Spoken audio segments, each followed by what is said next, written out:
बिस्मिल्लाहिर्रहमानिर्रहीम। सामने क्लास आपका जो सबक था वो हमने बे फे के साथ था, बे आइन बे फे। मैं इसलिए वो बार बार आपको सिखा रहा हूँ ताकि आपको इन लफ्ज़ों की समझ आ जाए और आपने इनको बनाना कैसे और आपने इनको लिखना कैसे, आप इनको शेप की समझ आ जाए। तो मैं आप बे आइन से ये आपका अलिफ यहाँ से इधर, ये आपका बे को आइन के साथ, ठीक है। अब आगे है बे को आपने ये लाइन से बे को फे के साथ। अब जब बे को फे के साथ बच्चे मिलाते हैं, मैंने अक्सर देखो तो ऐसे करते हैं, ऐसे करते।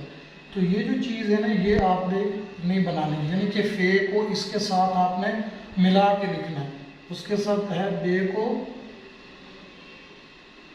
काफ के साथ मिलाना, ठीक है। ये फिर बड़ी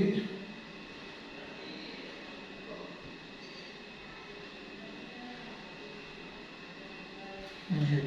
अब इसमें यह है कि जब आपने बे को बे काफ के साथ मिलाना, तो एक तो अब ये छोटी, ये बे की अलिफ छोटी कर देते हैं, नहीं करनी, इसको अलिफ को पूरा बढ़ाना है, यानी कि ये काफ। उसके बाद ये इधर से यूं नहीं जाएगा, ये गलत है, ठीक है।